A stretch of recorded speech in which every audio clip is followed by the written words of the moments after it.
আসসালামু আলাইকুম গাইস, কেমন আছেন সবাই? আশা করি ভালো আছেন। গেমের নিউ বুয়া চ্যাম্প ইমোটের ফ্যাটেড হুইল ইভেন্ট আসছে, যেটার ব্যাপারে আমি আপনাদের গতকালের ভিডিওতেও জানিয়েছিলাম। তো ইমোটটা আনলক করার জন্য কত কি ডায়মন্ড লাগবে এই ভিডিওতে আপনাদের এটাই দেখাবো। তার আগে গিভে অ্যানাউন্স করা যাক। সো আপনারা যদি এই ভিডিওতে বেশি না 500 লাইক কমপ্লিট করে দিতে পারেন, তাহলে আপনাদের যে কোনো একজনকে উইকলি লাইট গিভে করা হবে। তো আশা করি আপনারা লাইক টার্গেটটা কমপ্লিট করে দিবেন। চলুন এবার যাওয়া যাক ফ্যাটেড হুইল ইভেন্টের দিকে। গতকালের ভিডিওতে যেমনটা বলেছিলাম, বুয়া থিমে ডিজাইন করা ওল্ড কোনো আইটেম সেকেন্ড রেওয়ার্ড হিসেবে থাকবে। এখানে সাইতের স্কিনটা রাখা হয়েছে, যেটা আমার কাছে নেই।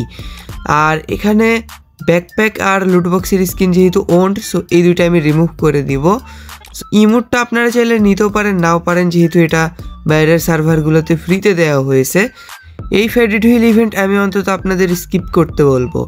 সো এখানে আমি ব্যাকপ্যাক অ্যান্ড লুটবক্সের স্কিনটা রিমুভ করে দিব। এরপর ফার্স্ট স্পিনটা করা যাক 9 ডায়মন্ড দিয়ে। দেখা যাক ফার্স্ট স্পিনে কি দেয়। রাত দিন 24 ঘন্টা এআই এর মাধ্যমে টপ আপ বাজার ওয়েবসাইট থেকে ডায়মন্ড টপ আপ করতে পারতেছেন। আর এখান থেকে শুধু টপ আপ না, monthly weekly evo pass and Indonesian সার্ভারেরও টপ আপ নিতে পারতেছেন। আর এখান থেকে কিভাবে টপ আপ করবেন এটার ভিডিও ওয়েবসাইটেই দেওয়া আছে। সো টপ আপ বাজার ওয়েবসাইটের লিংক আমার পিন কমেন্টে দেওয়া থাকবে। সো কি দিবে? ফার্স্ট স্পিনে গান ক্রেট বক্স দিছে, কোনো ভালো আইটেম দেয়নি। কিছু কিছু ইভেন্টে আমার লাক খুব খারাপ থাকে, যেমন ফ্যাটেড হুইল ইভেন্ট। দেখা যাক সেকেন্ড স্পিনে কি দেয়। ট্যাপ ট্যাপ তো করে নিছি। সেকেন্ড স্পিনে কি দিল? ও ভাই, সেকেন্ড স্পিনে এইটা দিছে। ভাই আমার মনে হচ্ছে লাস্টেই বের করতে হবে, কিন্তু তাও একটু ট্রিক্স ইউজ করে দেখি, ক্যারেক্টার চেঞ্জ করি। এখানে ওরিয়ন ক্যারেক্টার নিয়ে নিলাম। তো ওরিয়ন ক্যারেক্টার দিয়ে কি কাজ হবে দেখা যাক। তো ফার্স্টে গোল্ড রয়্যালে একটা সিঙ্গেল স্পিন করে দিই। এই ট্রিক্সটাও ইউজ করে, অনেকেই ইউজ করে। সো এইবার দেখা যাক 39 ডায়মন্ড দিয়ে স্পিন করে দিই।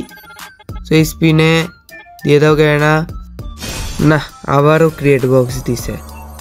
কোনো ট্রিক্সই আজ কাজে দিবে না ভাই, যা বুঝতেছি। যাই হোক, 69 ডায়মন্ড দিয়ে স্পিন করে দিলাম। এই স্পিনে কি দিবে? একটা পেট ফুট দিছে। কষ্ট, এটা কোনো কথা? তো যাই হোক, এই স্পিনে দেখি সাইতের স্কিন। রে ম্যাজিক কি ফ্রেগমেন্ট দিছে। আর 3টা আইটেম ব্যাক আছে না।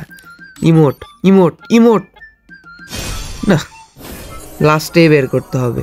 সো কি আর করার আছে, 199 ডায়মন্ড স্পিন করে দিলাম। সাইতের স্কিন দিয়ে দিল। লাস্টে ইমোটটা বের করতে হবে, কপাল। লাস্ট স্পিনটা করে দেই।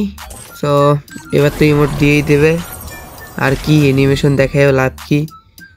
1100 ডায়মন্ড দিয়ে এই ইমোটটা নেওয়া লস প্রজেক্ট। যারা স্পিন করবেন ভেবেচিন্তে স্পিন করেন যে এই ইমোটটা নেওয়ার জন্য 1100 ডায়মন্ড ওয়েস্ট করা ঠিক হবে কিনা, কারণ এর থেকে ভালো ভালো ইমোট রয়্যাল ইভেন্টে দেওয়া হয়। আর ইমোট রয়্যাল ইভেন্ট থেকে ইমোটগুলো বের করার জন্য বেশি ডায়মন্ড লাগে না, আপনারা জানেন। তো এই ইমোটটার আনলক না করে নেক্সট ইমোট রয়্যাল ইভেন্টের জন্য ওয়েট করেন। সো এই ভিডিওটা এটুকুই ছিল। আশা করি আপনাদের কাছে ভিডিওটা ভালো লেগেছে। যদি ভালো লেগে থাকে অবশ্যই একটা লাইক করে দিয়েন, চ্যানেলটা সাবস্ক্রাইব করে দিয়েন, যেহেতু নিউ চ্যানেল আপনাদের সাপোর্টের দরকার। তো আমাদের দেখা হবে নেক্সট আনলক ভিডিওতে। Till then take care, bye bye, আল্লাহ হাফেজ।